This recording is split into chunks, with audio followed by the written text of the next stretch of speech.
Welcome to Stories from the Sidelines, podcast coming out of the Media Gang, where we highlight different people in paintball that behind the scenes. Today we have Paul Yun. Paul, do you want to tell everyone about yourself a little bit? Yeah, I guess I've been involved with paintball for a long time. I've been playing since 2001 and been filming since 2010, I want to say. Ooh. But yeah, I've been filming paintball for a long time. I've been editing for even longer, thanks to Dave Equipment. But yeah, I've been around the sport for a very long time, and it's been a fun ride, and I'm going to be here for a long time more. I I hope so, dude. Like, I hope so. Your stuff is amazing. Yeah. Thank you. Your guys' stuff is amazing too, Rob and Sam. I love Rob's photos, and Sam, your footage is top notch with everyone else's. So there's a lot of good media people, up and coming media people out there right now. I agree that I've definitely been noticing a lot of people, like newer guys, are doing really good, really fast. Oh yeah, yeah, dude, it's super scary. Like when I started, and like people like started after me, and they're like way better than me. It's like Jesus, how did I fall behind? Like I don't know what it is, but so I guess I need to get better. I do have I just want to see so that way people know a bit more about you. Obviously, a lot of people that are watching this are going to know who you shoot for now, but those that don't, who do you shoot for now? Currently I shoot for Violence. I'm affiliated with Violence, and basically LA Collision and Mutiny, Violence, all of those guys. I'm currently shooting for them and help promoting their brand and their company. So, are you like officially part of the company, or do you have a stake in it, or are you more like the marketing director? Like how deep do your ties go? Yeah, I got a little stake in it. I'm part of it a little bit, but I'm mostly involved with the marketing part. So the media, the photos. There's a lot of people who we purchase content off. Nice. So I'm part of that, making those decisions, and of course making our own videos for Violence. So yeah, because I mean the Violence media gang is, correct me if I'm wrong, it's you, Julian, Connor, and then this new guy that I've been seeing a bunch of shirts coming up, Barrio Media. Never heard of him. Like I've been seeing his stuff, and he puts out good work. Yeah, so, I guess he's part of us now. I literally met him for the first time at WC event number 2, yeah. And he shoots purely raw. And I noticed he was shooting paintball with a ball head for photography ball head. Yeah, and I was like, Jesus Christ! Like, how are you doing that? That must be extremely hard. And luckily, our booth guy got sick during that event, so I was working the booth, and I taught him how to use the fluid head for the video, and you could tell like immediately from like day 1 to day 2 how much he improved just based on equipment. It was insane, dude. Absolutely, absolutely. I feel like equipment goes so far, and like right now, like I'm struggling to do video because my IS is broken. Oh. Yeah, I'm 95% sure my IS is broken. I mean, I was shooting handheld footage at an event like a month and a half ago, and it was just so shaky. I mean, then again, it's handheld, but that's hard, dude. It is. But I watched Jen Folk. She played with like the D4 Violence team. Yeah, she was shooting handheld footage for like Struggle and some other teams. What? Dude, it is so clean. It blew my mind. It was like, so you're on a tripod? It's like, no, it was handheld. I was like, what?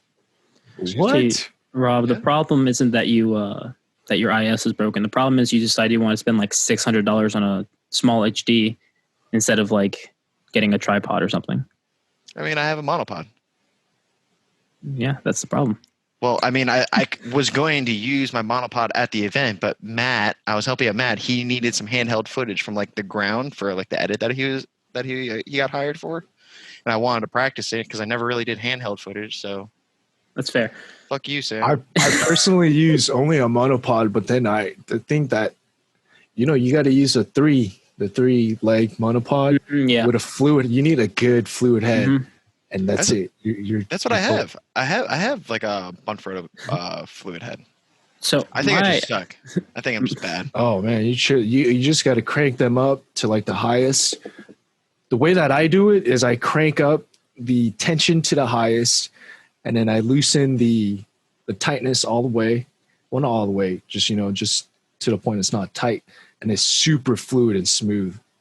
Okay, I'm gonna try it out. Nice. I'm gonna have to try it out. Yeah, absolutely. So Paul, you've been doing this for a very long time. You said since 2010, so 10 years, pretty much. Oh yeah. In your opinion, I just want to know this. It's not a question or anything that anyone else asked. How has media changed from 2010 and even to 2001? Because if you were playing in 2001, you know what the style was. So how, in your opinion, has it changed and why? Is it better for worse? Oh man, so media to me, it has shifted to pure raw storytelling. That's what people want to see. Like they don't want to.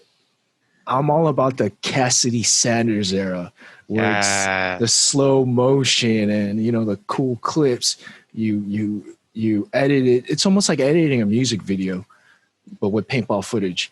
But now people want to see the whole story, like from beginning to end, the raw. And I've noticed it's shifted towards those people, the people on YouTube showing those kind of content, getting more views than people like me or Dave Equipment or the other people who specialize in like music video style editing. Like that's like the old school stuff. And now it's all about raw. Now, I think if you take that raw and you make a real story out of it, like what some guys are doing, those are real true storytellers. Yeah, I mean, I definitely agree with that. I feel like the first time that really started coming together was what was it? It was like Cup 2015. I think it was like one of the last Cassidy Sanders videos. It was like the professional paintball world championship where they did like the Go Sports talking and everything for Dynasty. It was like Dynasty versus Heat or whatever. It was like a 10-minute video or something. But it was like the first time it was like that combination of like not necessarily, it was like kind of raw, but not really. But it was like more edited to be like a highlight. But it was like going like match by match through finals. I can look for it and try to pull it up and show you what I mean. But like it was. Pull it up, man. Yeah, no, yeah. Keep going. I'm gonna find it. Going. All right. Shoot. Sorry. So I thought Rob was going to have a follow-up question, but he didn't. He just wants to find a video. So I'll just lead up into another question I had. And this might just be from lack of noticing, but have you ever done like a documentary style video? Yeah, I actually have. I did from beginning to end, I've done it once. It's called like the LA Collision documentary. I believe that's the only time I've done it. And that video might be private now because that company, I used to be affiliated with a different company, and that logo is like plastered probably all over that video, and I just didn't want it keep it up. So it might be up on YouTube, but I'm pretty sure I took it out. So what's different with filming for a documentary than filming just raw footage like you normally do? Is there a major difference, or do you just... Yeah, I think for documentaries, you bring in certain characters versus just raw footage. You're just watching a team play and them either succeeding or failing. A person who documents that well is Dufort. He does like crazy good. That's what he's all about. But documentaries is when you start bringing in interviews, start bringing in like side stories of a specific character and evolving that with the raw footage that you film. So if you match that two together, you basically have a documentary. Yeah, it's definitely not easy. I've tried filming for like something I wanted to do, and it's not a one event thing. And a lot of people, they try to do a one event thing, but people that do it for like seasons, that's where the really good videos are. Oh yeah, and the master at that for paintball is Cena. Like, yes, Cena's super good at that. Really? You think? Have you never seen it? So, the Impact series, dude. I've seen. I'm sorry. I'm a Dan Napoli guy. You can be a Dan Napoli guy and still respect absolutely. Cena. I still respect Cena, but I think Dan Napoli is a little bit better than Cena. It's a personal preference. Okay, yeah. I mean, come on, the Artifact series it hits home. It hits home. God, the Artifact series. Sorry, yeah. The Artifact series. I can't say the greatest ever because there's also Rob from Dirter, Dan, like you said. So I guess the greatest from our generation, like current, like people who are still in the industry, right? I don't know if Dan's still in. I haven't seen a film from him. I don't think he is. Yeah, I don't know. I haven't seen a film from him for a while. And I know Dirter's been dissolved. So I really thought Kakuza was going to take over Dirter, man. Like, so did I. I'm surprised he didn't. He still wears that Dirter jersey, which it wouldn't surprise me if he's. It wouldn't surprise me if he's just getting footage for him to reignite it. Hey, Kakuza's another guy who's really good at the storytelling aspect, bringing in interviews and making the interviews another like dimension to paintball videos. So Matt says Matt Engels. He's here. Shout out Matt Engels. He said Dan is out of paintball. He also said you helped with the Impact series a while ago. Yeah, it was actually Matt brought me in to NXL Media for the first year that I think it was the first year it was ever created. Shout out to Matt, like he's one of my best friends in paintball. The Chiefs. Matt and I and Danny Bergman. All right, so the first Chiefs team, it was Matt Engels, Danny Bergman, Nico Hyde, Pro. Yep. Pro. Shoot. Forget Anthony Gergis. This is HP. This is MPPL. That can definitely help. I'm sure he's going to say something soon. Absolutely, he's going to help. Logan something. Logan. Oh man.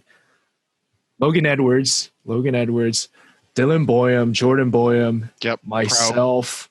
Pro. Yep. They're pro. And one Keelan Lowen. That was our last like surprise guy. And that was our first Chiefs team. And Nick Sonsini took the pictures of you guys at MPPL because I always see him come up on Facebook during that time of the year. Yeah, he did. He took legendary photos of us and black and white photos, which, oh man, like shout out to Nick, man. They're good. Yeah. They're good. Dan Pena. Yeah. He wants to know if you remember the Vegas Heat burnout video. And he wants to know your thoughts on how regional events were back then. Vegas Heat burnout. I don't remember that video, but Vegas Heat was, man, that was a team.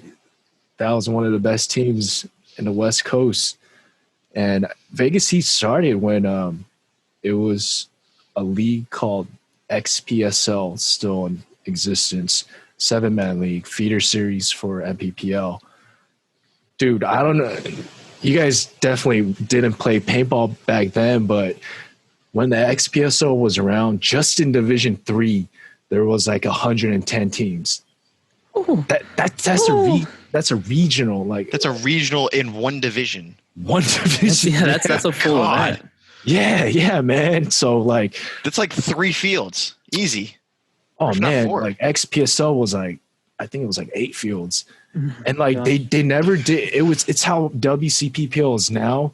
They never released it before. They released it like a week before. Like because WC it does like the Wednesday the week of, right? Something like that. Something like that, yeah. Like, and I appreciate that because that kind of like brings back the old school vibe.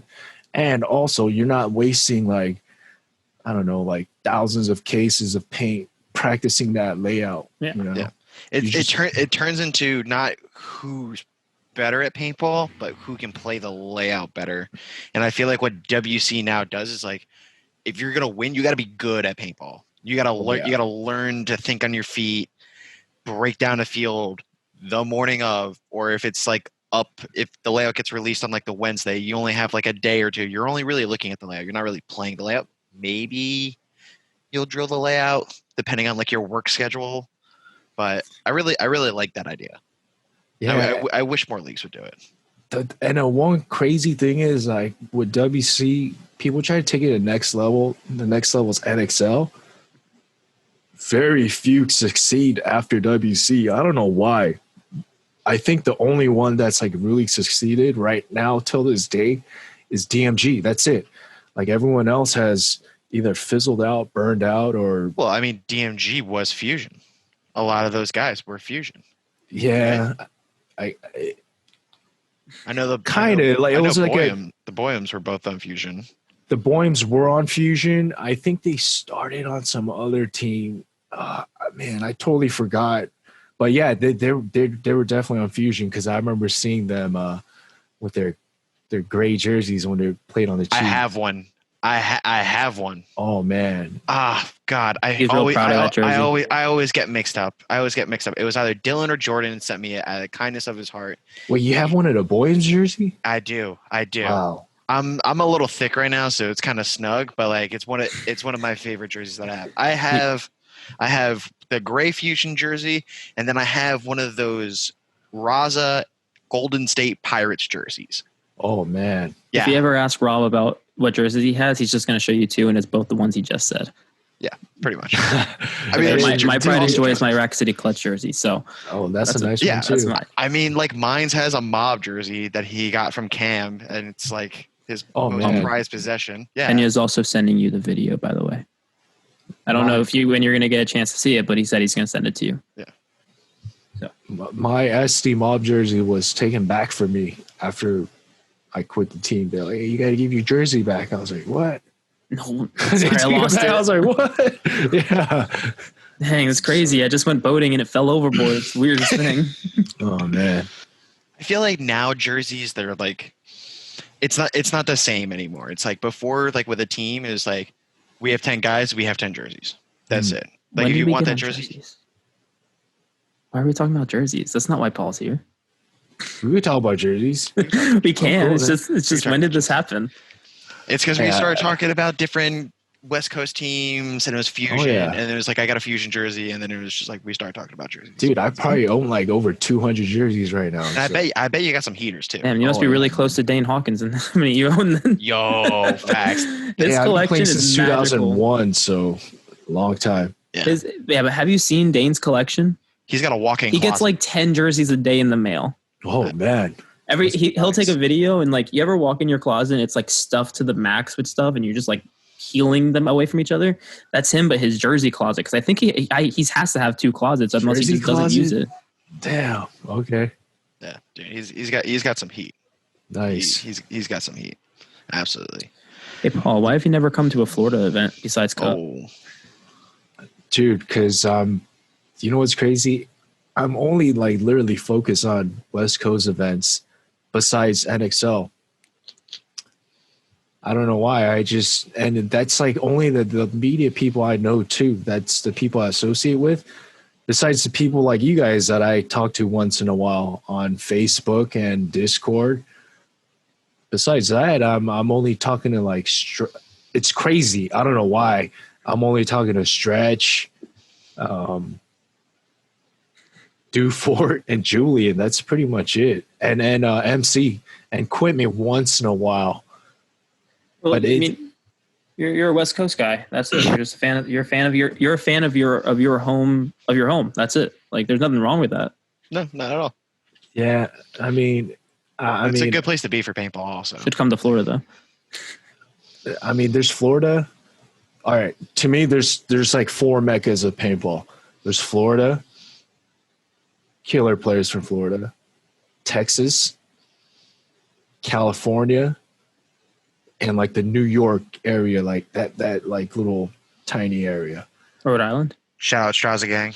Rhode Island, yeah, exactly. Strauss is out there. So, oh, you mean New Jersey? There's New Jersey, New York, Rhode Island. So that area, those 4 areas, produce the most players, in my opinion.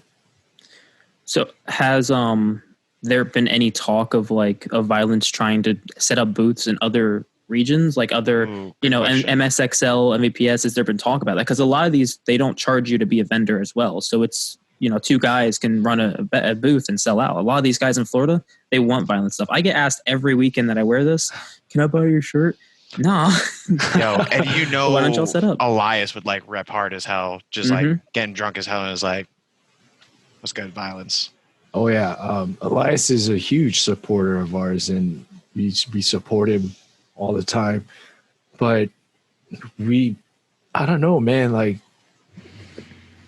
possibly if it goes down to that point where we do have to travel to events, and violence does turn into our full-time jobs.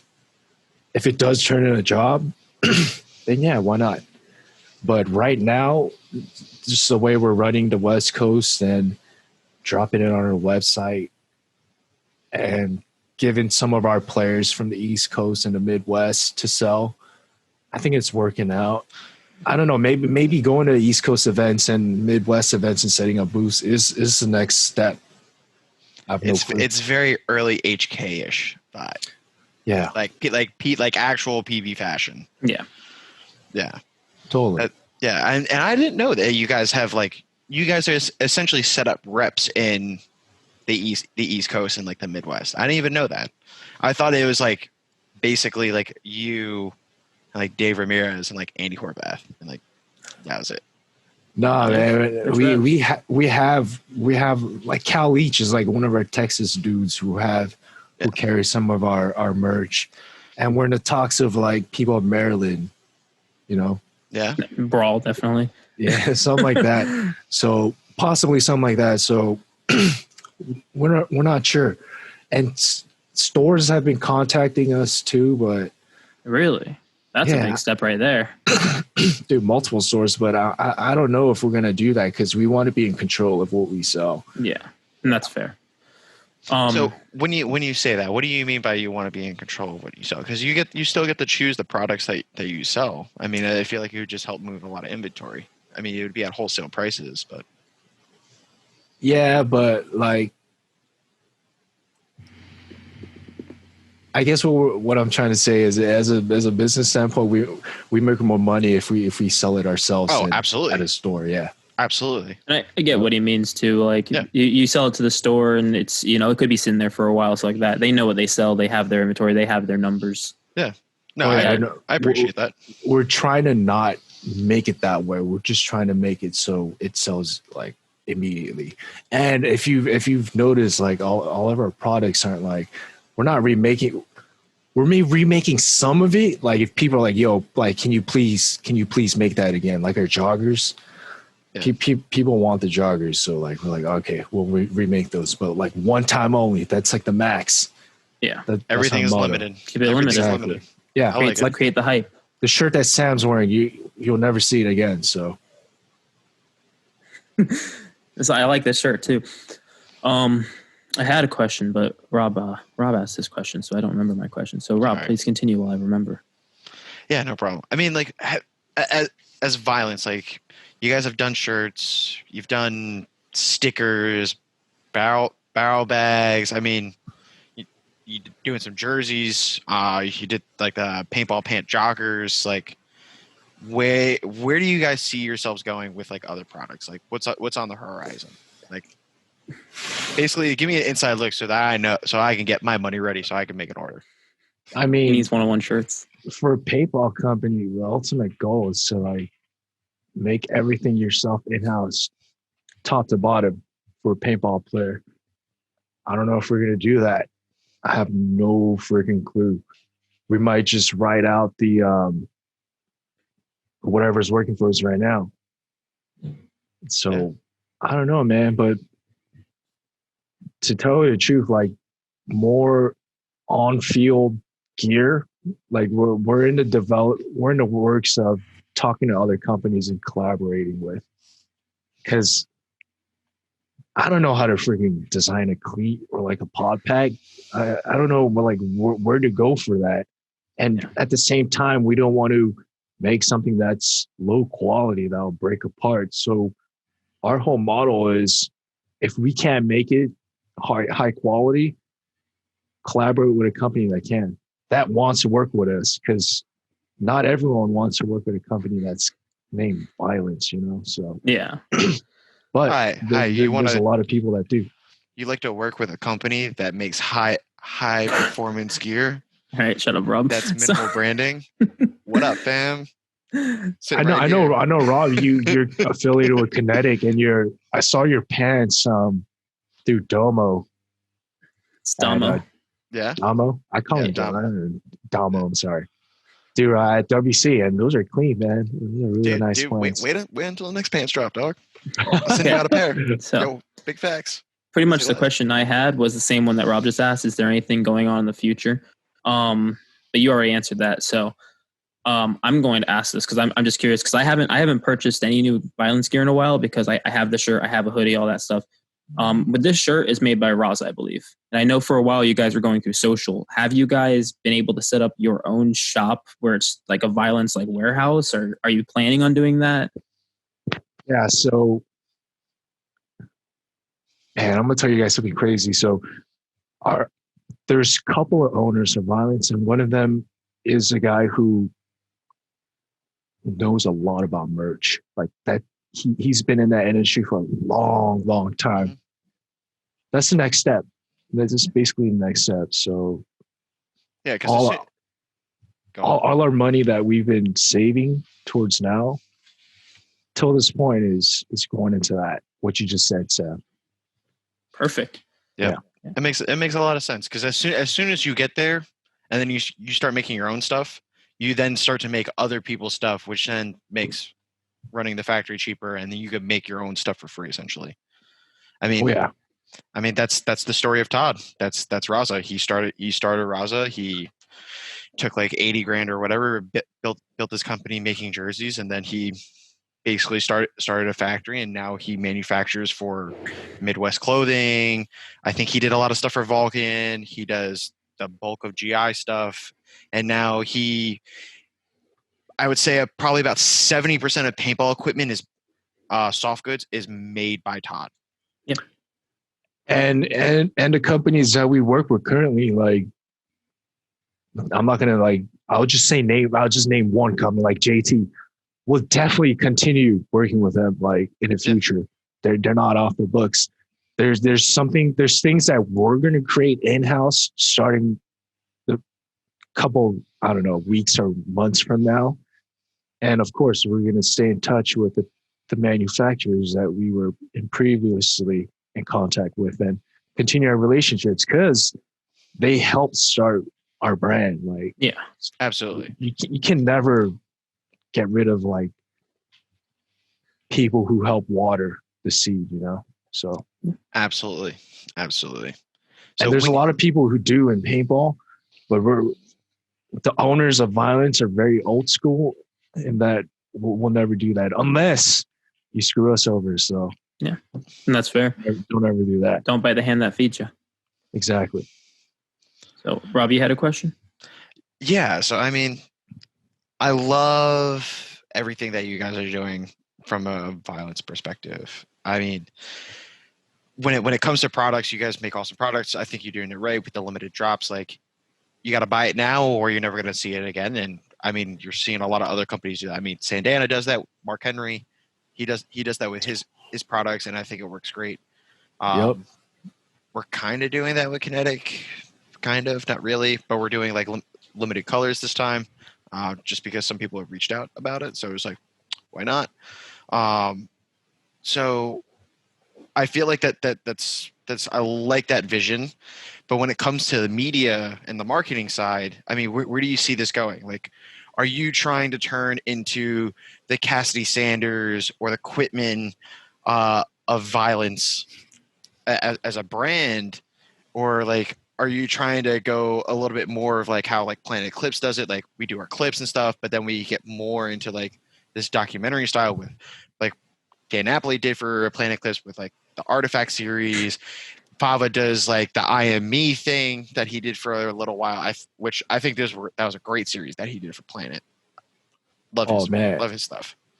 Dude, Fava, shout out to Fava. He's one of my favorite media guys right now. Like that dude's unbelievable. Like, he makes his own music, I'm sure dude, like some of the videos he makes, I'm sure he storyboards it. Like, there's not a lot of paintball people who storyboard their videos for paintball videos. Maybe Fava and Kakuza. Maybe that's it. Have you? So you know that Fava does wedding and commercials and stuff like videography. Like that's his like full-time job. I'm telling you right now. I'll send you the. I need to get the link from him again. I think it's in my messages, dude. His wedding stuff.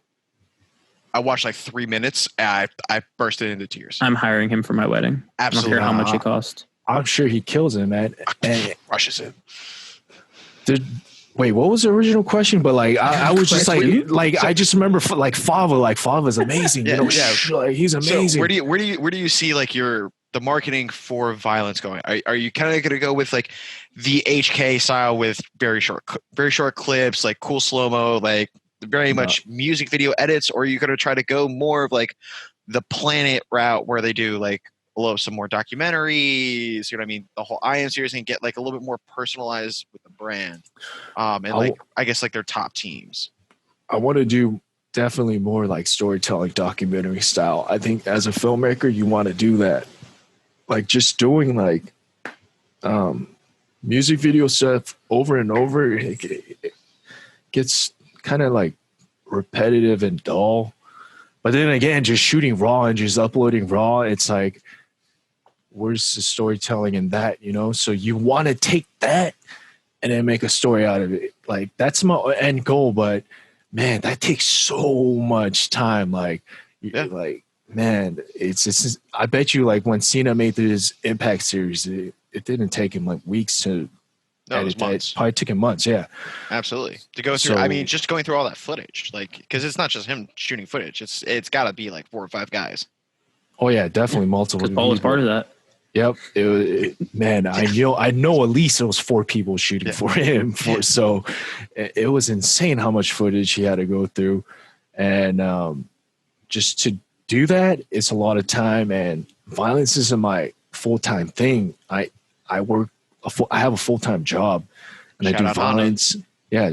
I work for Honda. I do their corporate communications and media.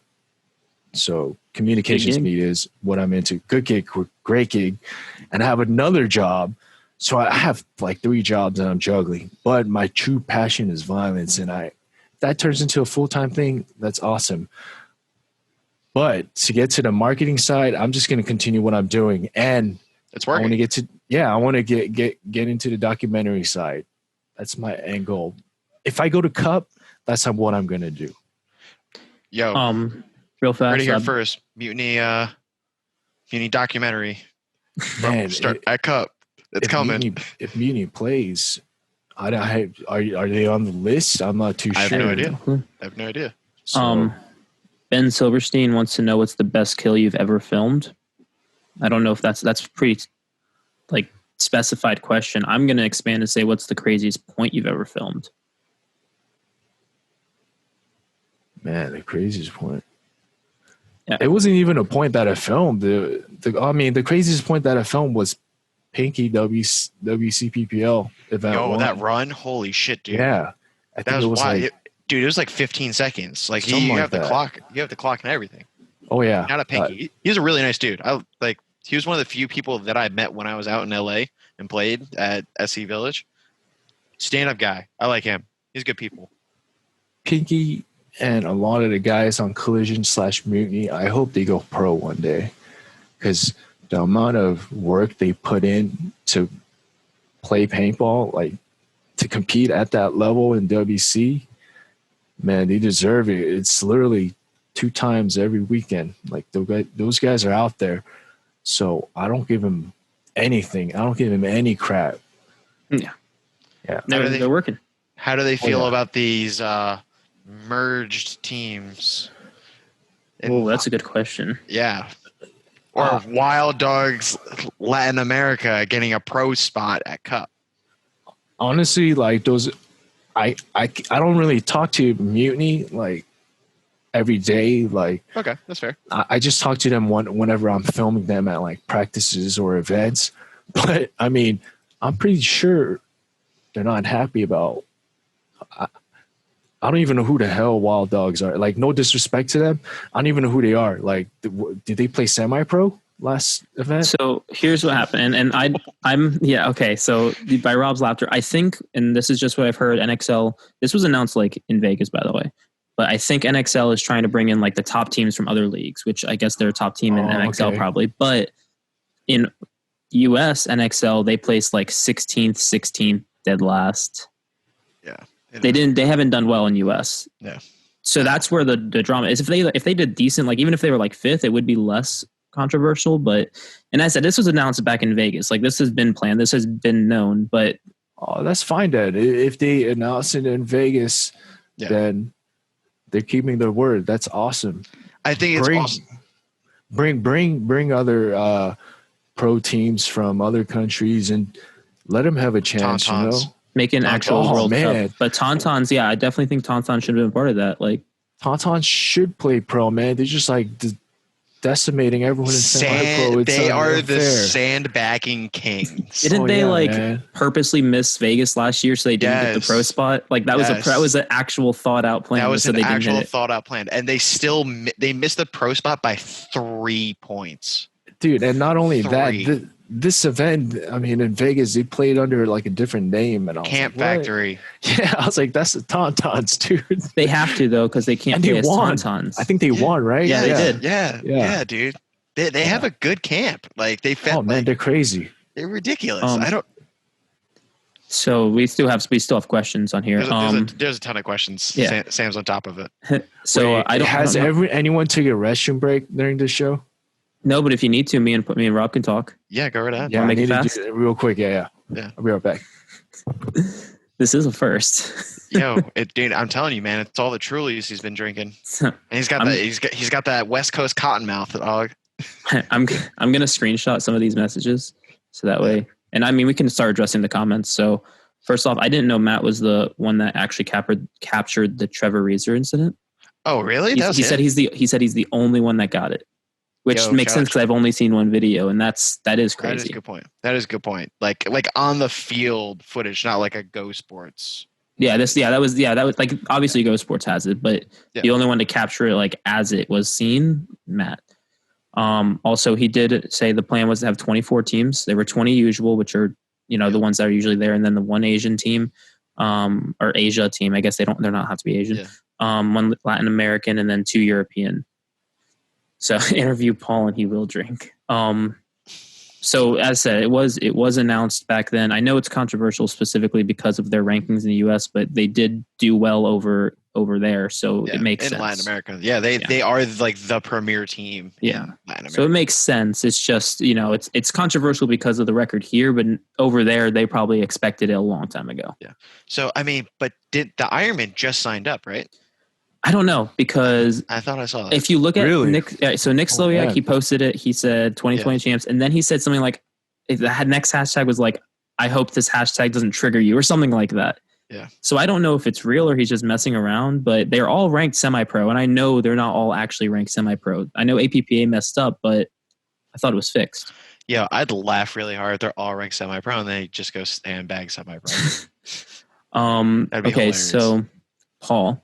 Yes. Let me go back to it. So I don't know how to pronounce his last name, but Ricky Axtell said you should tell the story from PSP Riverside 4-on-1. Oh, okay. So Ricky Axtell is a previous San Diego mob player, SD mob. And there was a video of him when he was from Vegas at 406 Finest of him like shooting refs. Right, that was him, right? It has to be because he's crazy.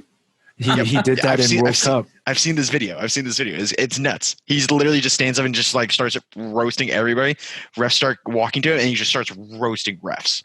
I'm not even surprised. Like I'm not even kidding you. Like at Cup, he stood next to me. He's like, "Dude, I'm just gonna shoot everyone I see that's not on my team."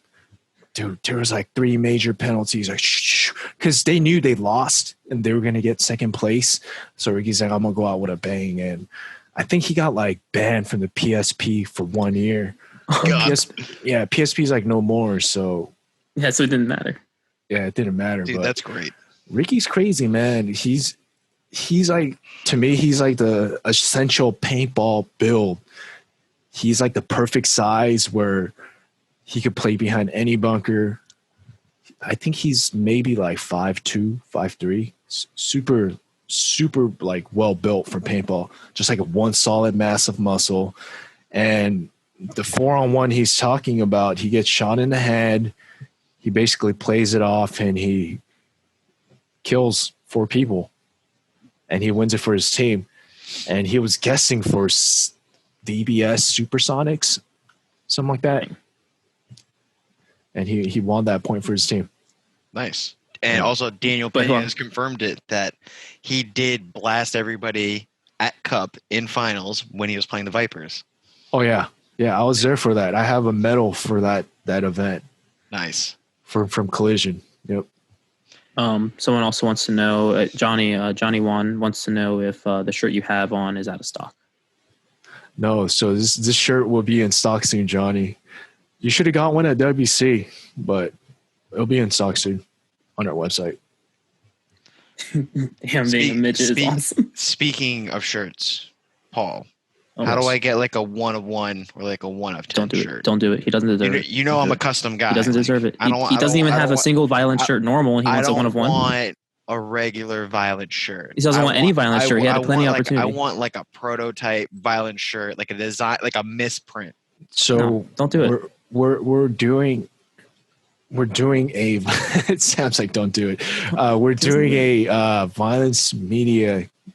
You guys are the media gang. We're the violence media gang. We're doing one of those shirts. Ooh. And I guess it doesn't hurt to open it up to all the media people if you guys want one. Absolutely. But I think I think Connor and Julian definitely deserve like everything from our company, because I don't know if you know, but David Ramirez is an artist himself. He's like a graffiti artist. Mm-hmm. He's super into that, and he knows like the time it goes into an artist to perfect his craft. Like, Rob, you shoot photos, Sam, you shoot video. You guys weren't like good right off the bat. Like it took you guys time to get that good. So. Mm-hmm. Thank you for saying that I'm good, first of all. Yeah, I'm definitely not good at video, but dude, you guys are really good. Like Flockhouse, man, solid photos, man. All in. You make really good videos. So love you. That takes time to get to that level. And anyone who works with us, like Mikey, little Mikey, he's one of our guys. MC photography. Yep. We work with him a lot. Stretch and Barrio, like we'll always take care of them better than the mainstream like companies. Like I'm sure we pay them better because those are the guys who we need to market our company. Mm-hmm. And you should always take care of those guys. Like some companies don't understand that, but we do. I guess we do. So we love working with different media people. Totally. And it's actually saying something coming from you, because a lot of these bigger companies, and there's really no names because it differs definitely, but they have the money now that like if they want to hire a photographer, they can give them a shirt, pants, whatever, and they have that money because they are bigger. They did get there, and as I said, it varies company by company and photographer by photographer, because obviously like one that works for them more often is going to get more, but you guys being a smaller company, being able to take care of your people like that, especially like Barrio and stuff. You said you just met him and you just said that you guys take care of him and stuff like that. So that's definitely speaks volumes that you're helping the photographers, even the newer ones that are helping you guys out, because you're a smaller company that isn't making, as much money as some of these other companies. Yeah. And totally like, you can't pay media people in shirts and merch. That don't pay the bills. You got to pay them in money, So that shirts and merch is like the cream, the whipped cream and cherry on top of the cherries. So I hope other companies understand that, man. Like, I think so. I mean, Yoshi is getting hired by like Go Sports and GI. So yeah, he does well. Yeah, man. And as people who work in the media and paintball industry, like you can't sell yourself short. Like I hear of people like, oh, I hire you teams for $150. Like, really? Just next time, just tell them your rate is $500 minimum. Just try it. I bet you they'll hire you because you guys are that good. Y'all heard it here first. You're laughing, but that's my price per cup, everybody. There you go. See, that should be your price for every single event. And everything's different. Like I don't know how you price things, and you don't have to say it on here, but I definitely price locals and regionals different than NXLs because it's more expensive. Like if I'm driving an hour versus flying 8 hours, it's definitely different. Mm-hmm. So I price those differently, but not to me, minimum any team that wants anything from me, they got to pay me $500, and then it goes up from there. If not, then I'm doing it for my brand Violence, our brand Violence. Yeah, dude. My going rate right now for locals for like photo is like 200. And then sometimes that's great for photos. Yeah. So, or like I'll work with Matt Dunn Solis, and like we'll put together like a discounted like photo video package, just to do it up. But like at NXL, dude, like I shoot for Kinetic. Like I got to shoot my teams. So, I mean, somebody has to try to make Jeff Whitner look good. I mean, the dude looks stumbling all over the ground. There's a guy, you have really good photos of Jeff and some other, like, starts with a K. Kanowitz? Doug Kanowitz, yeah. That guy had some really good photos of Jeff, too. Yo. Yeah. R.I.P. Kanowitz, stuck in FedEx prison. No, he's not dead. Oh, okay. He's not dead. He just works FedEx prison. Okay. He just works for FedEx. They don't let him out to go to events a lot of times. As long as he's still breathing. I will say, my favorite person to photograph on Brawl is definitely Nate. Nate's really good to photograph. I like taking pictures of Jeff and Imai. But like Imai stands in the back and doesn't move. I'm not gonna call anyone out. Every event. I tell him every event. He's like, dude. Okay, so Imai stands in the back and doesn't move. He stands in the back, and the one event that I shot of him that he was moving up the field, they lost. I have yet to meet Imai in person, so good guy, super genuine, good person. He didn't know who I was when I went and asked him what his name was. I met him like 2017 or something like that at the beer tent. Like, you remember when at Cup they had the beer tent that had like the deck above it that people can go onto? Oh yeah. That's where I met Imai. I knew him from Agronaut, but I didn't know him actually. And I was like, hey, what's your last name? And he told me, and I was like, cool, thanks. And I left and I forgot instantly. Yeah, he has a genuine, crazy, unique last name. I found out how to pronounce it specifically from a video where he just said Imai Kama Kalani right in the beginning of it, and I watched that 4 times, and I was like, I got it. The one that Pineapple put out. Yeah, probably. Yeah, and it's like hyphenated, like with pronunciation. Yeah, it's in there. So I was like, yes, this is just what I needed. I love Pineapple's content too. He's another really good. He's so nice. He's such a good human being.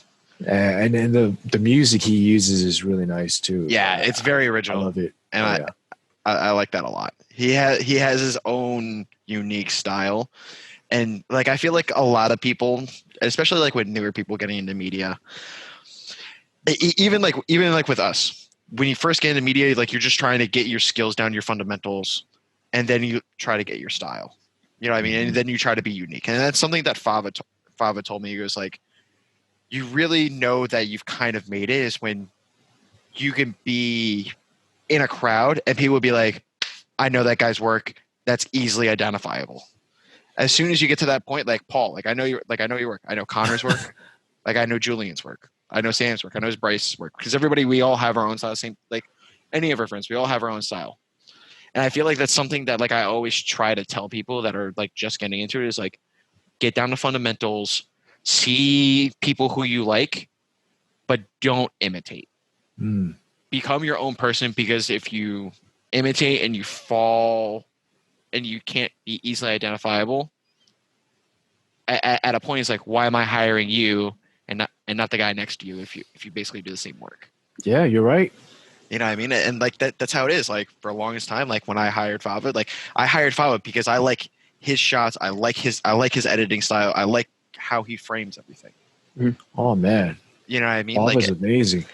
Yeah, I mean, great. Yeah, of course he is. But like, it comes down to once you get to a certain point of like how good everybody is. Like, the top tier media people within the NXL, they will consistently always get hired. And it comes down to like if like it's not necessarily is like he's good and he's bad. It's like no, it's like I like his style a little bit more, and that's what I want as a customer. You know what I mean? It doesn't become like who's good and who's bad. It's like as soon as you get down past that, then it starts to come as like some of it's style, some of it's like if you're new, it's like oh you're really cheap. It's like oh it's because you just started. You know what I mean?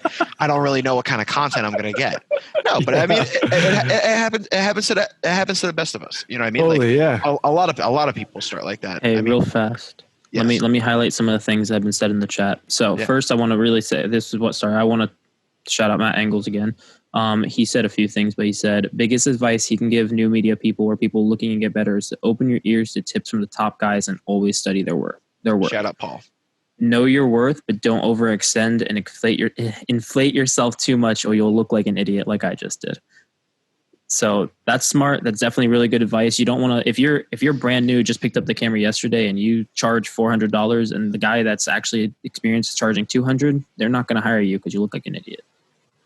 So, and I do like that. Definitely pay attention. Like I'm lucky because like my first cup. And I'm lucky I live in Florida because Cup is where all the main photographers go. I was able to talk to some of these guys and get some really good advice, and that helped push me forward.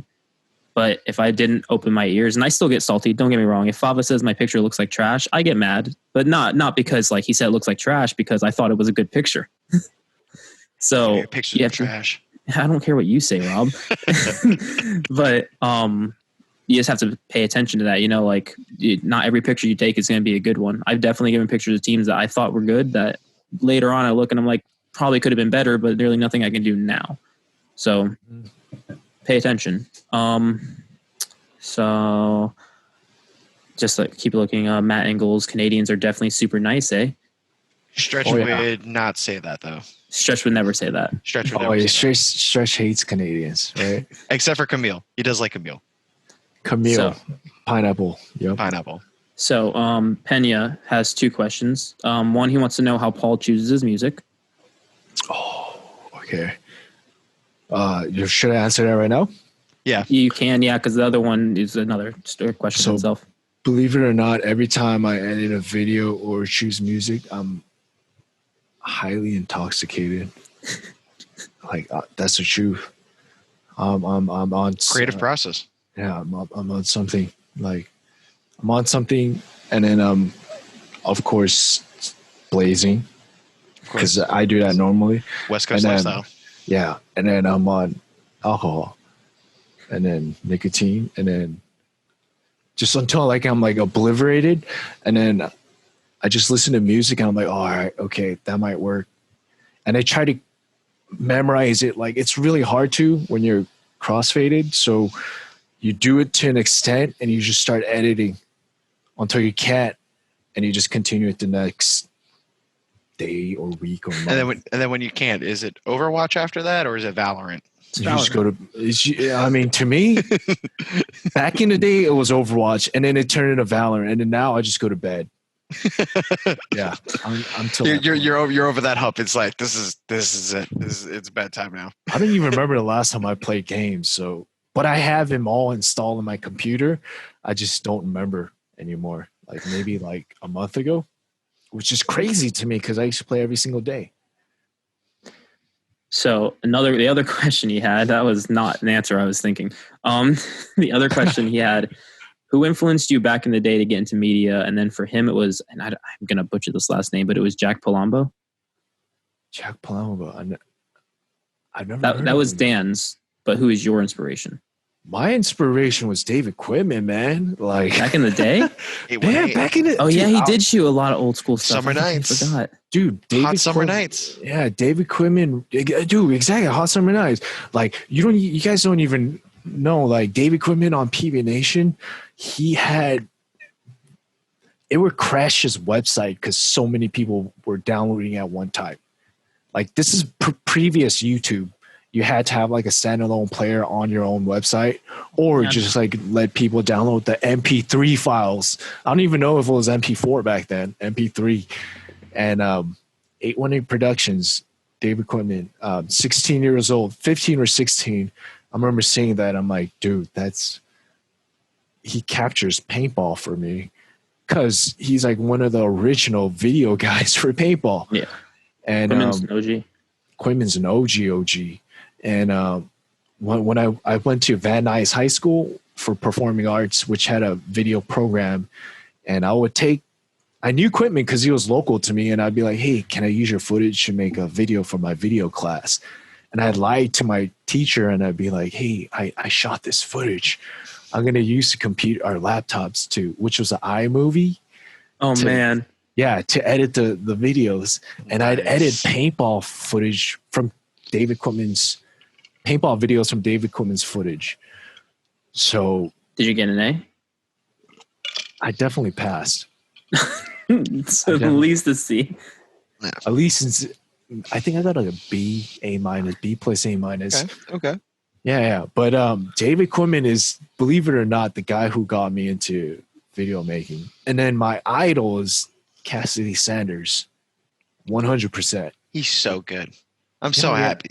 Yeah, I mean, the dude is filming Cloud9 for a reason. Oh yeah. Yeah. Cassidy Sanders, he's made it. And hopefully, to me, I always say Cassidy Sanders is going to make it, and then David Quitman, and then I'm going to make it. So Okay. we'll see. Question for you. This is a hot take. Oh, no. Do you think HK would be where they are now without Cassidy Sanders? No way, dude. Hot take. There's no way. It's not even a hot take. It's a yes or no answer, and the answer is no. There's no way because Cassidy, dude, like he made HK cool. There's not very many people that can showcase paintball like Cassidy could. So I'm not going to tell you guys the secret formula to like making a company, but Cassidy was one of them for the marketing. Yeah. He definitely, him with the combination of one other person. He made them cool. He made he made PB Fashion look cool. 100%. And they had good people I don't want to say representing the brand, but they had good influencers at the time. Like they weren't called influencers, but like would you say they were representing the brand? Yeah. Huge influence. Yeah. People don't know that. Like, yeah, exactly, dude. Like huge. Bear was one of the original HK Army guys, and then I don't know what happened between them, but he branched off, started like GT Family. I mean, but he also has all those other businesses and just is super successful for himself. So. Yeah, totally. 100%. Bear is a person that everyone strives to be in the paintball industry in the West Coast. Him or his dad? Him or his dad, though? Him. Really? More than his dad? Yeah, because his dad is just a guy who runs like paintball companies. That gave him the shot, but Bear's a mastermind marketer in a lot of brands. I will say that, like, as much as everyone likes to hate on Bear, a lot of people do tune into his live streams to watch him talk shit. Yo, number one commentator in paintball history, Bear DiGidio. Absolutely. Dude, Sports should hire him. He just builds some kind of hype around him where everyone tunes in. So not only in paintball, but in other things. Yeah. So Matt Engel said, Brandon Fort's mind and Cassidy's imagination. What a combo. Yeah. Dude, and then we were talking about people previously. We were talking about people who like pick out the best talent in paintball. That's Matt Engels, man. Before it was Cena, but Cena's so busy doing his Ghost Sports thing. Now it's Matt Engels because he has the capability of recruiting people to NXL Media, and he knows Matt Engels is so smart. Like he's on top of everyone who's in the game, even though it doesn't seem like it.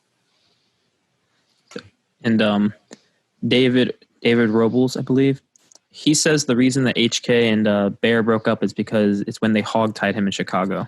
I think that was 2011. He said that's the reason they broke up. I don't know if that's true or if he just wanted to bring that up and remind everybody that happened, but that's why he said that's why he broke up.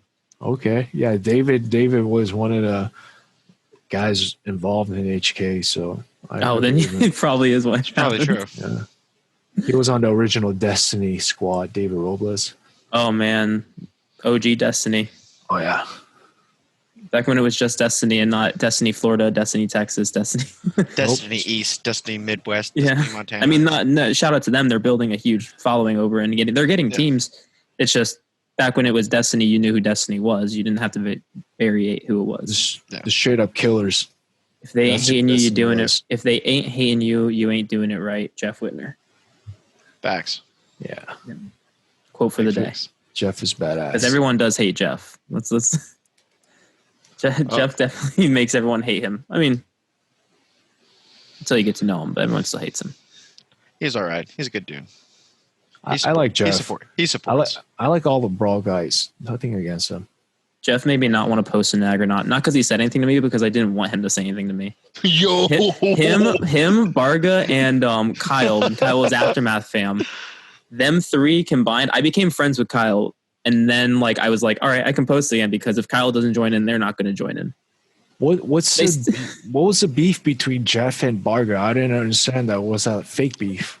Yeah, I think it's always fake beef. Yeah, okay. Beef. Just like Jeff gets kicked off a Brawl every year. Yeah, every event.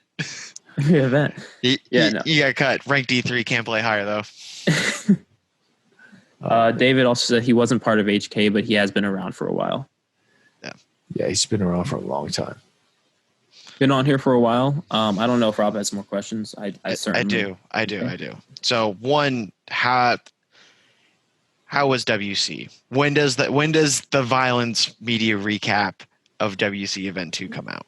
The Event 2, I need to use Dufort's footage to make a video. I don't know if there's really going to be a recap, because I couldn't even interview anyone.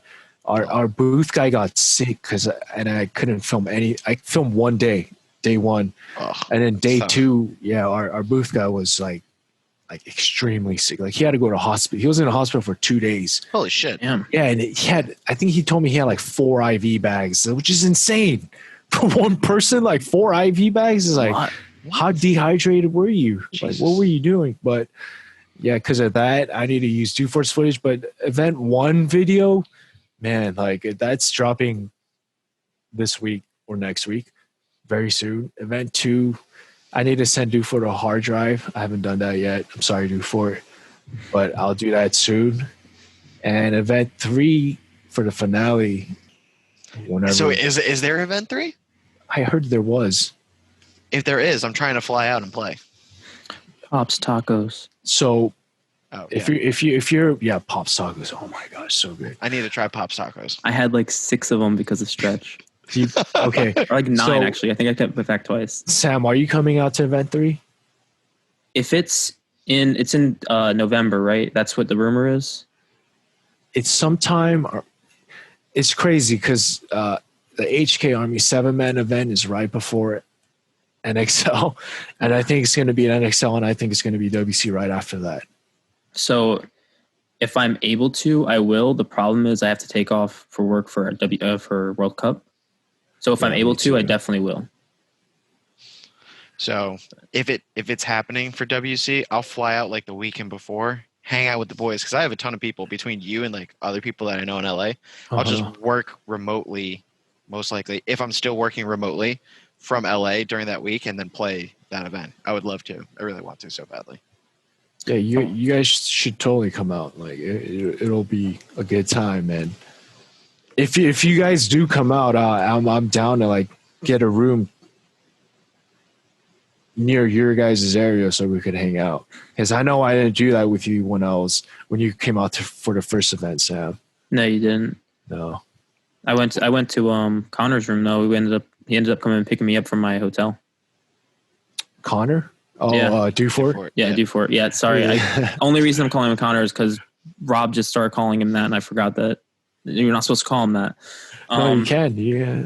No, I'm not gonna call him. I never call him Connor. It's weird. I've always known him as Dufort. But yeah, so that's where I went, and I definitely wouldn't mind if I go out. I'm sure Rob would. I mean, Rob will probably stay with his team, but I probably will need a place to stay, so I'll probably just get someone nearby. We'll see. That's if I can find a team to play with. If you guys, so you're trying to play, Rob? Yeah, dude, I'd play. I'd play. I want to play. If not, you can take pictures, right? Yeah, I was going to say, if you guys do come out, well, for Violence, for that event, if you guys do come out, we'll hire you guys. So okay, it looks like I'm coming. Just so you guys could come out, you know? I mean, I guess I kind of need to take pictures of that. I was really excited to play, but because we like to shuffle around the people we hire, you know, show love everywhere. Yeah, I'll definitely let you know. Depending on how close it is, it might not be a problem. If it's too close, it's too close. Because I just started. I'm not even a year into this company, so I don't want to just take off too much time. I mean, how much time have you taken off? Well, I took off for the first WC. Taking off for me moving, and then taking off World Cup, which is only Thursday and Friday, and then Saturday. I don't technically work Saturdays, but I still am. So it's still, it's like 5 or 6 days, which whatever. We'll figure it out. We'll figure it out. Let's see. Yeah. Let's get the event ticket announced. Yeah, let's make sure it's announced, and then we'll figure it out. We'll figure it out. I'm not super worried about it, but when I do, I was originally supposed to come to LA in July, like before COVID happened and everything. I was going to do like a week in LA for July 4th. So I was going to be staying with my boy Jeff, who lives over in NoHo. So like, I was going to hit. Now that I know that you live pretty damn close, like I was going to hit you up and like hit up a bunch of other people like in LA and be like, yo, let's go do it. I've been trying to get my boy Jeff to hit you up actually to come shoot. His lens is broken. It's the only thing. He doesn't have autofocus on his 7200, but he takes good pictures. I need autofocus. Wait, so what do you guys shoot with currently? Like Rob, what do you shoot with? Like what's your setup? And Sam, what do you shoot with? Canon and Sony for me. Yeah, what Canon bodies do you shoot 6D with? Mark II. I'm gonna upgrade soon. I just that's what I'm currently using. And then what Sony do you shoot with? A7 II. A7 II. And then Rob? I have a 7D Mark II, and then the 70. Okay. Yeah, but waiting for like the Canon R5 to get the adapter ring to become like a kit with the body, and then I'll probably like upgrade and like ball out and go mirrorless. Probably gonna sell the 6D soon. Yeah. Do you know Aztec Photos? Yeah, of course. Dave still. Yeah, he now has an R5 and loves it. He can't get enough of it. I'm gonna go to Sony. Yeah. Once the A7S III comes out, I'm gonna get a Sony S7S III, A7 III, and I'm going pure Sony. I'm selling all my Panasonic. Have you should have gotten rid of that a while ago. Seen oh man. I've seen the R5 in person. No, not in person. Okay. I was thinking about making the switch to Sony. I was heavily debating it. Check out the R5. And the R6. Talk to Dave. It's pretty tight. Hey, you may want to go Canon. 4K 120 A7S III. Dang, that's crazy. 4K 240, I think, for the R5. I think. Really? I think it's 240. No, it's only 120. Is it 120? It's okay, 120, so but they have 8K, right? They do have 8K. They do have 8K. Okay, but then there's this a Canon shoot 480 with sound slow-mo. Yeah, it shoots slow mo. It shoots slow mo with sound. I think so. I haven't seen too much enough about it. I think it's also as far as pictures go. If you end up shooting pictures, I think it's 12 frames a second mechanical and 20 frames a second electronic. Ooh, it's a fast camera. And it's yeah, it is okay. I was completely wrong. I thought it was 240. That's sweet. Is that out yet? Yeah. What, the R5? Yeah, the R5. Okay, so and the R6. Look at that too. In the chat, Matt Engel says Michael Moore has an R5. I don't think he has an R5. I think he has an EOS R. So Matt, you're semi right. There is an overheating issue with the R5 when you're shooting 8K. When you're shooting 8K. Only 8K? When you're shooting an 8K, it's like 20 minutes. But it's not an issue. It's something they announced before it that you're shooting 8K inside of a body with no fan. Yeah. And also they did have an update that it shoots 8K with no fan? Yeah. For like 20 minutes. Gosh. And they did have an update that I know improved it a lot. Improved a lot of the overheating stuff. A lot of people, they weren't using the 4K because it was overheating. And I think now they're saying that the 4K is perfectly fine now. So, but I'm also if I remember, because we've had this discussion before, it only shoots 120 frames at 4K. Like it doesn't shoot 120 frames at 1080p, which it It's should be weird. able to. Should be able to shoot 240 at 1080. Yeah, it should be able to shoot 240 at 1080, but I think they're just, since the body just came out, it's going to be a software, like a firmware update, probably in the next couple months. There have been things going across a couple forums saying that it's coming. It just hasn't been released yet. So, man, I gotta look into that. Yeah, so it's definitely something, like if you're not buying like tomorrow, it's definitely something to look into. Look at some of like the photography equipment forums, see what's coming out. Verbal is also saying that the Sony A9X is rumored to come out in Q1 of 2021. Supposed to top A9X. Okay, listen. If I don't know where he's getting his rumors from, but if it's SonyAlphaRumors.com, don't even just you might as well throw a sandwich at the wall and say that's the new Sony, because they're not. They don't get anything right. And when they got one thing right, they were like, they made an announcement. We got it right, guys. So don't even listen to that. If that's where he's getting his information, we have to wait and see. I'm curious where he gets his information from, because you know that Verbal, Brian Wolf, he's like, that's like his full-time job. He's up there. And that's why man. He takes great stuff. We're gonna have. That's why if he's getting it from a legit source, if he's getting it from SonyAlphaRumors.com, no. There's Canon. There's CanonRumors.com. I think he's getting it from a more legit source. Yeah, I hope so, because there's 3 sites. One for there's probably more, but there's the Canon one is like the most up there, and then Sony is, as I said, throw a sandwich at the wall. You got their source. Yeah. Well, hey man, I'm set on the A7S III. Yeah, I mean, and if you're set on it, there's nothing wrong with that. Sony makes phenomenal cameras. They still outsold all the other cameras as far as mirrorless goes for this year, or for last year, 2019. They still outsold them for a reason. Sony makes fantastic. You go and you buy their low end body or their mid end. I don't know how they classify it, but their mid end Sony bodies, you have a very capable camera there, much more capable than any DSLR you'll find for that same price. Camille runs Sony for video only, and then shoots photos on Canon. Oh, that's smart. He still uses Canon glass, uses an adapter to a Sony mirrorless body, like one of the mid-end mirrorless bodies, because he's still shooting in manual focus. So he doesn't have to worry about like the lag time and stuff for autofocus, because he's shooting in manual focus, which is smart. That's crazy hard though.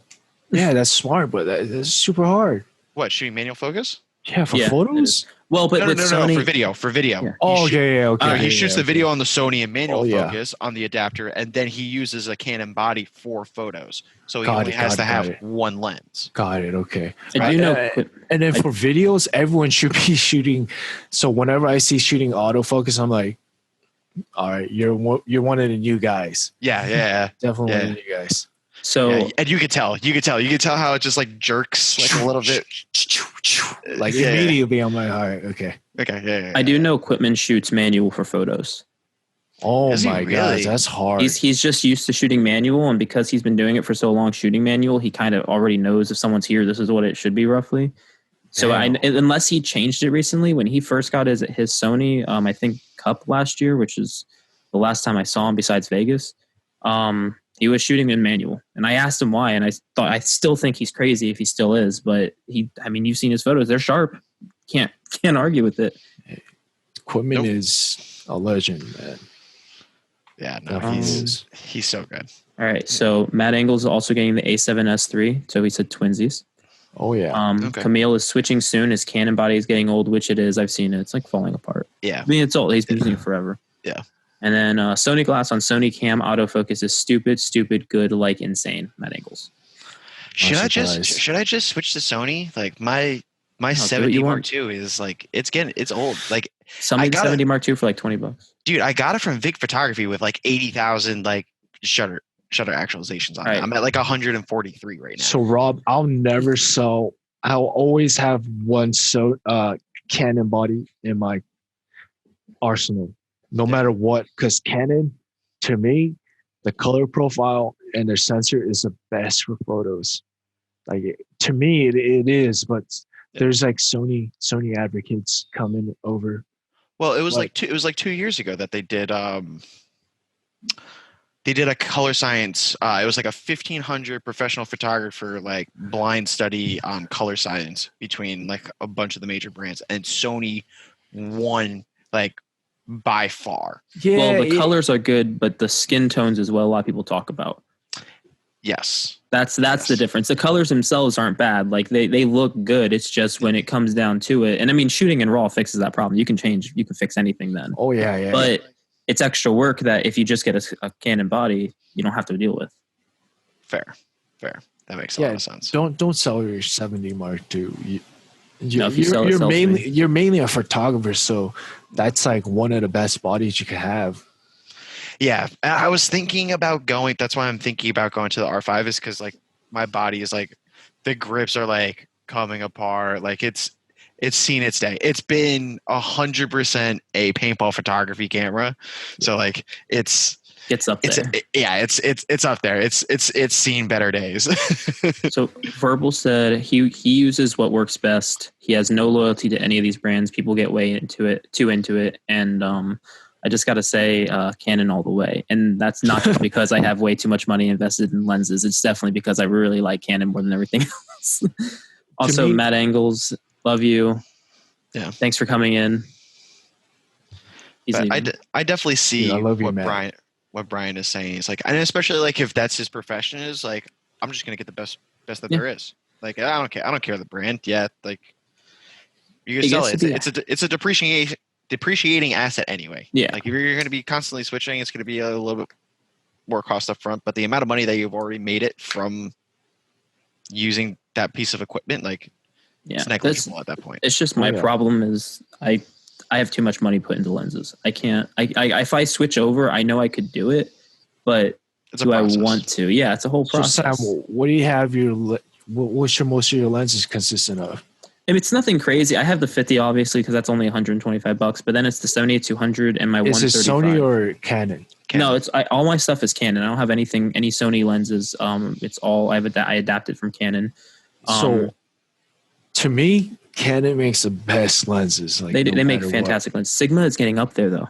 Oh yeah, Sigma's up there. So yeah, I take that back. Sigma Art might be the best lens there is right now, and then Canon, but I will never sell my Canon glass because you can buy adapters. Mm-hmm. But for body wise, for video guy, A7S3 is a no brainer. So you know who uses a Sigma lens a lot of the times for paintball? Yosh. Dude. It's because Sigma is amazing. Like I have their art. Me and Bryce share it, but it's the 14-24, and you can't even compare it. Like, first off, it's a 2.8. It's a crazy big lens. But they also make these other things. Like for Rob, this would be perfect for you. The 18-35 1.8 and the 50-100 1.8. And on the crop body, it becomes a 70-200 essentially on your body. It's like a 70-180 or whatever it is. 1.8 for paintball. Yeah, I have the 18-35 1.8. That I use that lens for everything. I have an adapter for my Panasonic, and I use that Sigma lens for everything. That's the money lens. I used it. How can you get a 1.8 for like $700 nowhere else? Just from Sigma. Yeah, and that's especially 18-35. That's a huge range to be 1.8. I had it. I actually traded it because the person I traded to offered me the A7 II, and I didn't use it as much, and I was like, I want to try to switch to Sony maybe. So that's what I did. I definitely came out better in the deal. I was destroyed, but fantastic lenses. I definitely got it. So Sigma is killing it, and I definitely agree with you, Paul. They probably have the best ones, and I would say Canon's a close second, but Sigma's still on top, in my opinion. So yeah, Brian was saying that Sigma doesn't shoot 20 frames per second on a Sony body. I get that. And I believe doing his GIFs. He wants the native 20, the maximum. Yeah. But that's something I don't get. Like Sony does that, and Nikon also does that. Like Nikon, they do this thing where if you don't have their battery grip, it won't shoot faster. Really? Yeah, there's certain cameras that if you don't have the battery grip for it, and I think Sony might do the same thing, or at least in this case, it's native glass. But Yeah, with Nikon, there's certain cameras that their battery grip gives it like an extra 2 or 3 frames a second, and I don't get that. It's obviously I don't support companies like that.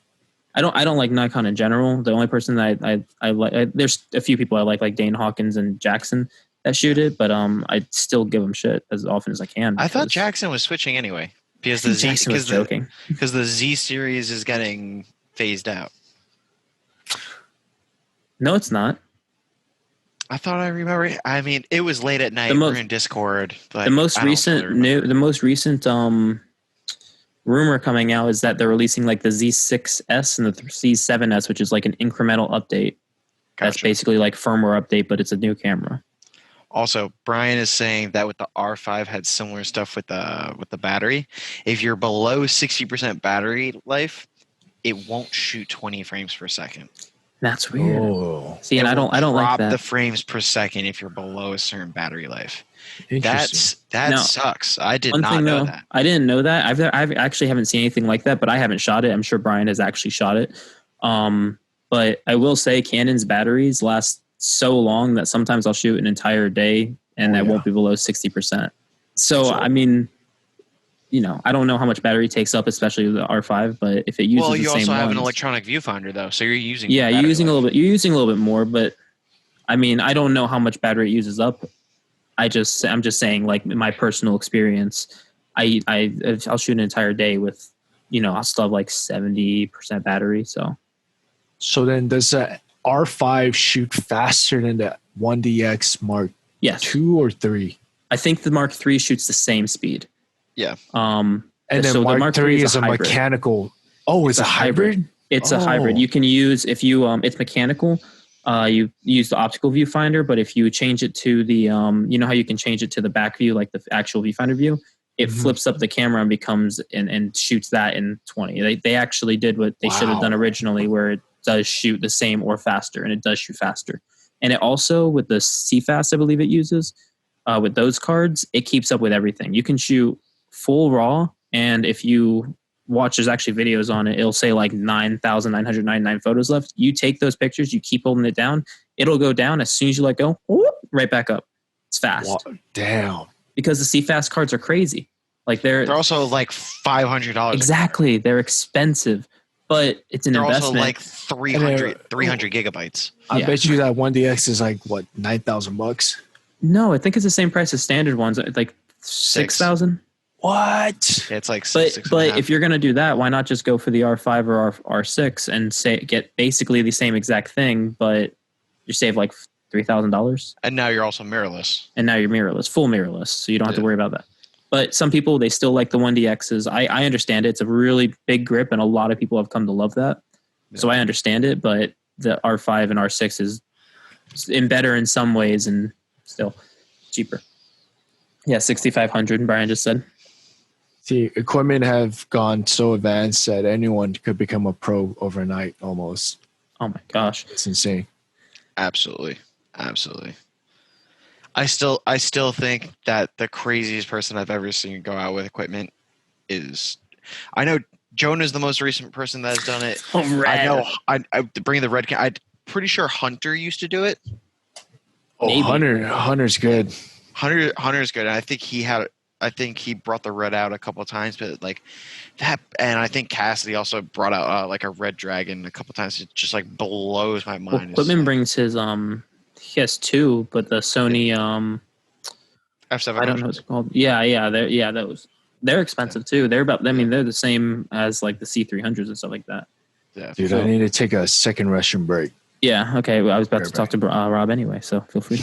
I wanted to say, Rob, we should wind down because we are losing viewers because we're winding down. Talking technical equipment about photography. Yeah, and there's probably there's 12 people in here, and I would venture to say about one of them, Brian, probably knows what we're talking about. Shout out Brian. Yep.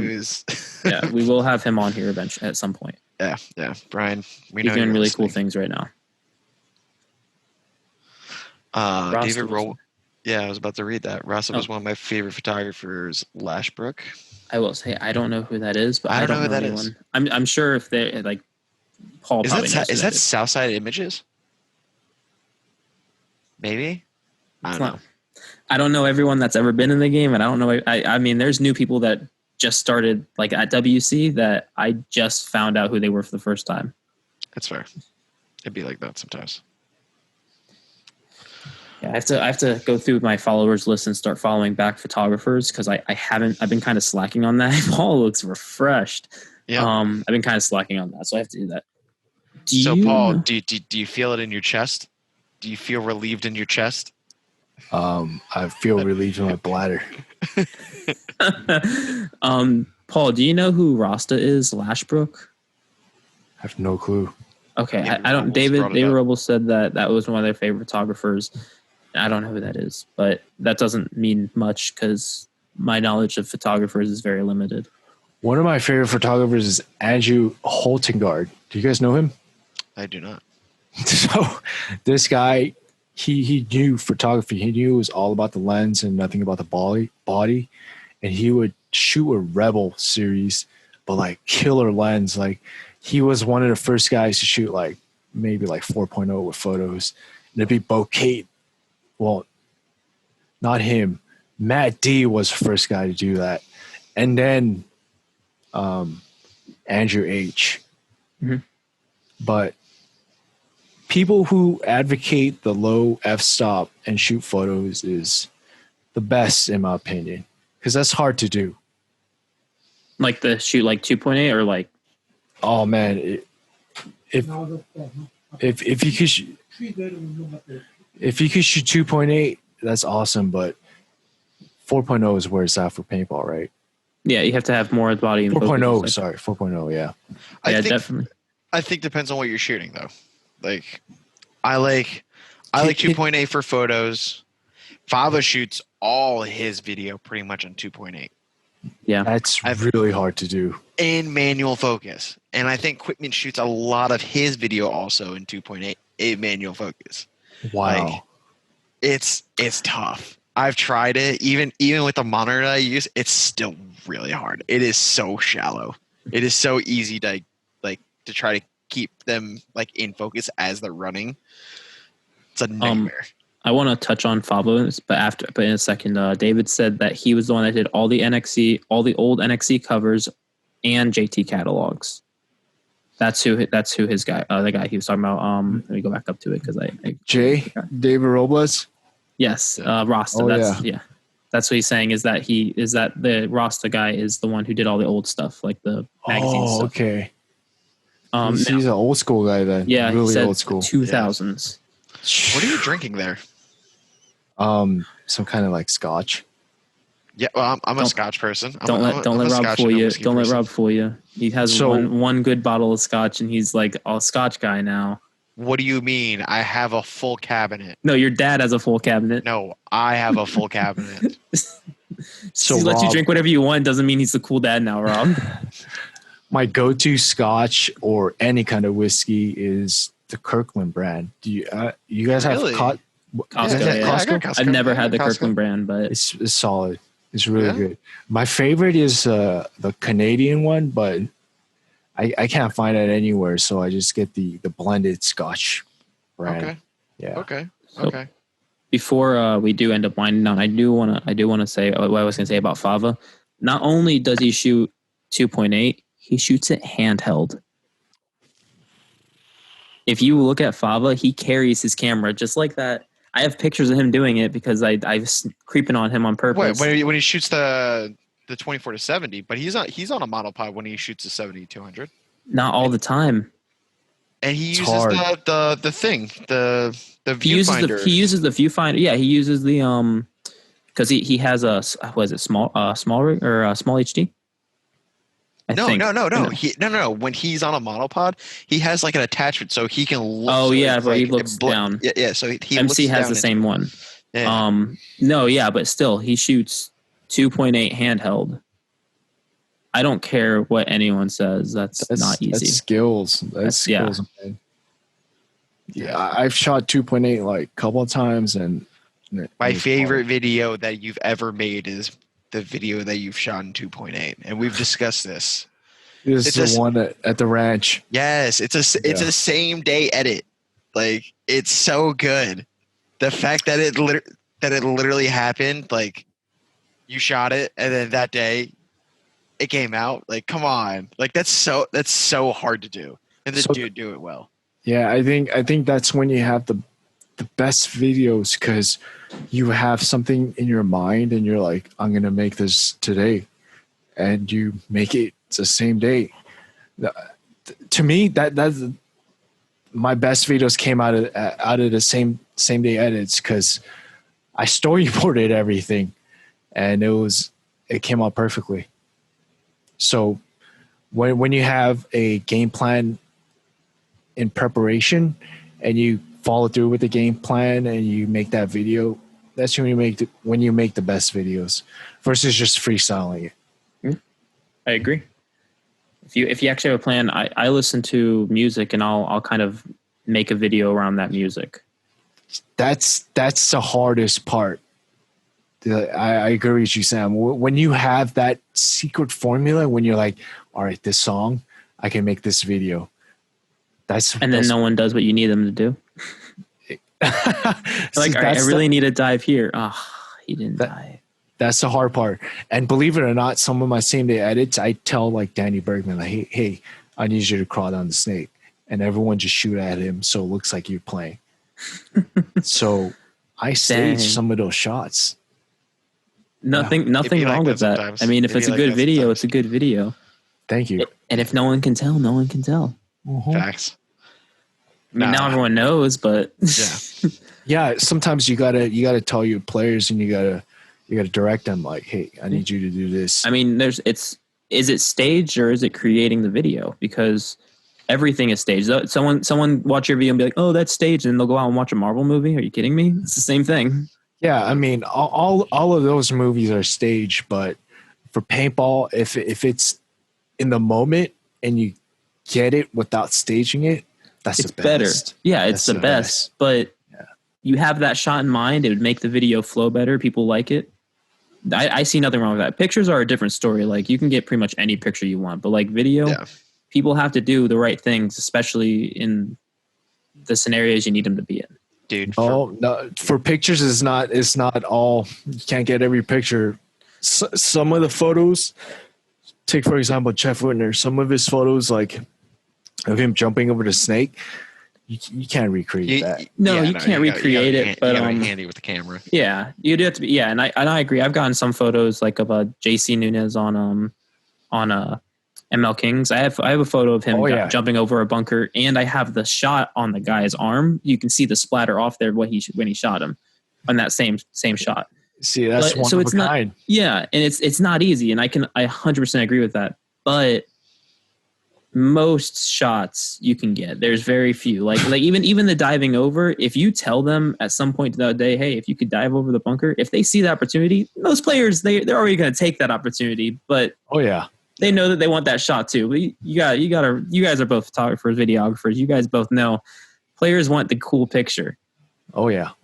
So they'll do whatever you tell them to do at some point the other day to get that cool picture.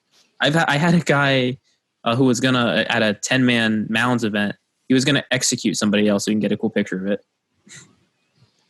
So it happens. I need to work on my video stuff and like figure it out. I've made 2 event edits, and one of them was just like my buddy edited it, and I just like shot some of the like video for it, and then Chicago last year. That was like my first like actual event edit. I think it came out all right. It wasn't anything special, but it came out all right. To me, to make a good event edit, if you're using a song, you just need to edit to the beat of the song. Well, yeah, I mean that's what I did, but still, just like I feel like now that you guys say that, like you kind of storyboard it a little bit more, like I feel like I definitely should do that. Do it. Oh yeah. Do it if you can, totally. Okay, I'm gonna say we are down to viewers. We were down at 6. I think it's time to wind down because obviously we're pretty much out of stuff. Rob, do you want to ask your final questions, or do you have any other questions before we go into the final question? No, I just enjoy hanging out with Paul. I enjoy it too, but we can end the live and hang out with Paul if he's down. True. That's true. But yeah, so for like our final question that we ask everybody. You know the media gang because like we've talked to you about it and you're a friend. What are your thoughts about it? Because I mean, like you have your own media gang. You know, what I mean, you have the violence media gang. You know, what I mean, you have that organization. I mean, what do you think about what Sam, and the rest of like the media gang that we have, we're doing, which is like Fava, Camille, Nina, Pickle, Stretch, Jackson, Nick, Aztec, Bryce. Fuck, I'm missing somebody. Kanowitz. That's it. If you miss anybody, they're gonna be mad. They're totally gonna be mad. But yeah, like I mean, what do you think about what we're doing and trying to, I guess, like roll up to like NXLs and stuff with? I think paintball media industry, everyone who works in an industry is very undervalued. It's one of the hardest things to do. And if someone gives you recognition of what you're doing, you made it. Because, like I said, just right now, paintball is one of the hardest things to film. And everything goes into consideration, the lighting, the shutter speed you need of the filming, because paintball is a fast action sport, the editing style you need to do for a extreme sport. Once you get that dialed in and someone recognizes your work, you've made it. And I'm lucky in the aspect that Honda recognizes my work. And I hope that everyone continues to work in paintball and never forget that once you've made it, that you started in paintball and you give back to the community. So never give up. Paintball is a tough industry to start in for media, but hopefully all of you guys get the recognition by somebody in like a corporate situation or somewhere bigger, and all of us makes it. But don't ever forget that you started in media because of paintball. That's what I got to say, because I got my start in paintball. Someone recognized it, and I'm making good money right now. And I hope that for everyone else. And Violence as a company, we're definitely here to showcase everyone who has talent. So definitely all the media people, Fava, Sam, Rob, everyone else, just continue what you're doing. The scotch is kicking in. Oh yeah. I mean, I could say a lot of other people, but those three. I see it. I see it in your face. I see it in your face, and I love you, Paul. I love you guys, man, and I hope you guys are super young, so you guys have time to build up your portfolios. And Paul, you're not that much older than me. I'm 31. How old are you, Rob? I'm 26. Yeah, you got a couple. Yeah, years. okay. You got a couple years. Sam's young though. Sam's young. How old is Sam? 22. Sam's young. Sam's young. I'll be 23 Cup. But everyone, like, it just takes that one person to see your portfolio with paintball and be like, damn, that's crazy. How did you do that? Someone to actually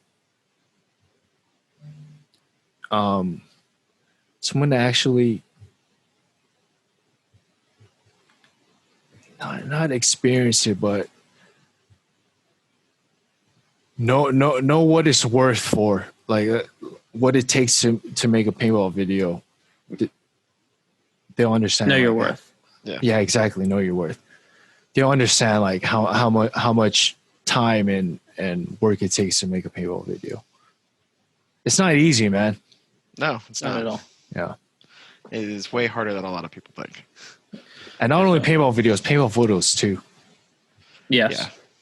Yeah. So now that was the final question. Paul, do you have anyone you want to shout out before we end the live? I mean, Mike Heyman, WCPPL. I think he's doing a great thing for the sport. Media gang, you guys are thanks for inviting me, man. Like Absolutely, dude. This was a blast talking to you guys, talking to the younger talent from Paintball Media. I really hope you guys make it in any type of media. So I'm getting sad Thank you. here. I'm trying to. His heart out here in New Jersey. Oh man, yeah, I'm blessed that I'm in California. So Yeah. Well, I'm going to say thank you, Paul, for being on. I don't know if you want to stay on for a bit after we end the live or not, but I'm going to thank you for now. So whenever Rob's ready to end it. Yeah. Thanks Appreciate for you coming on. And, like, take the time out of your day. I know you're a busy guy. Like, yeah, not busy enough for paintball. That's for sure. I love paintball. Appreciate it. So yeah, this is another episode from Story from the Sidelines, coming out of the Media Gang, and we'll talk soon, and we're gonna be having more content coming out soon. So definitely stay tuned. We have a ton of interesting people coming up on the docket for October and November. We have a jam-packed schedule, looking like an episode once a week. So some people that I'm super excited to bring, and I'll give a little hint. We do have some people coming over that from overseas that we're going to be having on the podcast. So it might have to be at some interesting times, but it's going to be good. It's going to be good. I'm super pumped, and they definitely need the exposure that they deserve. That's all I got to say about that. But yeah, thanks everybody. Peace out.